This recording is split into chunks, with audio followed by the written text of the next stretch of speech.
Have you ever put on a blues track and just felt it?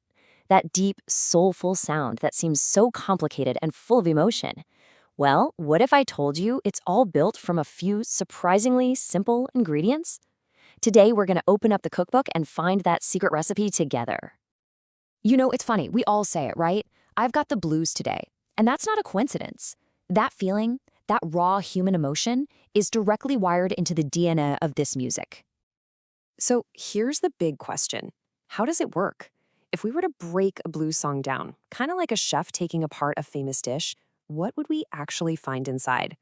Let's get into it. Okay, first things first. Every great song needs a foundation, right? For the blues, that's what we call the blueprint. Think of it like the architectural plans for a house. It's the solid, reliable structure that everything else is going to be built on. Now, to understand that blueprint, you gotta know what a bar is. It's really simple. Just think of it as a little container for time in music. And in the blues, we're almost always counting 4 beats, like 1, 2, 3, 4. That's it. That's our most basic building block. So what goes in those little 4-beat bars? Chords. A chord is just a few notes played at the same time to create a certain sound or harmony. So if the bars are the building blocks, the chords are kind of like the paint colors we use. They create the whole mood and the vibe in the background. And here it is, the magic number. Not 7, not 10, but 12.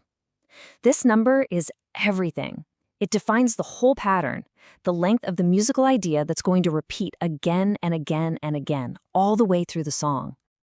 So when you put all that together, you get the 12-bar blues. This is our complete foundation. It's a very specific order of chords laid out over 12 of those musical bars. This pattern, this is the absolute bedrock of thousands and thousands of blues songs. It's a structure you can feel, even if you don't know it's there. Okay, foundation is set. Now for the fun part. We need to add a melody on top of it. You know, the part you actually hum or sing along to.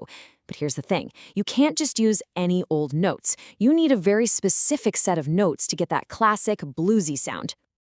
And that's where scales come in. A scale is just a group of musical notes arranged by how high or low they are. You can think of it like a painter's palette that comes with pre-selected colors you already know are going to look good together. And for our recipe, we need a very special palette. It's called the blues scale. This is a collection of notes that is perfectly designed, literally tailor-made, to be played over that 12-bar foundation we just talked about.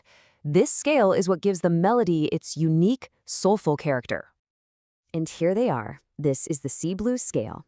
These right here are the official ingredients for our melody. When a musician plays notes from this specific set, that's when you get that classic, unmistakable sound that just screams the blues. And the simplest thing you can do is just play them in order. You can go up in pitch, that's called an ascending scale. Or you can go down in pitch, which is a descending scale. It's like you're just walking up and down the steps of our little blues palette. It's a starting point for creating a real melody.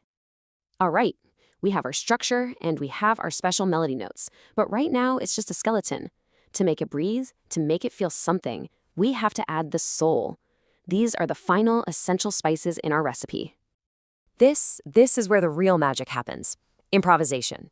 It just means making up the music right there on the spot.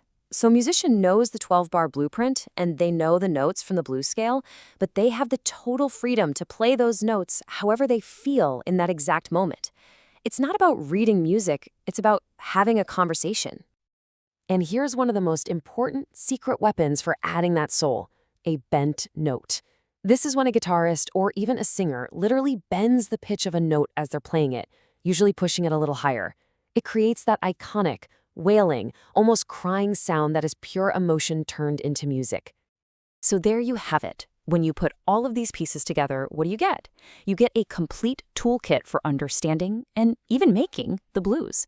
Let's just do a quick recap of the core ingredients we've picked up. It all starts with that solid foundation, the 12-bar blues. Then you grab your palette of colors for the melody, the blues scale. After that, you unleash the creative freedom of improvisation. And to top it all off, you sprinkle in that emotional flavor with bent notes. These 4 things, that's the heart and soul of the blues, right there. And what's so incredible is that this simple recipe has been the engine behind some of the most powerful and moving music ever made. So the next time you put on a blues song, listen for it. Can you hear that 12-bar pattern repeating underneath everything? Can you pick out the notes of the blues scale in that guitar solo? Now that you know the recipe, what blues will you listen for next?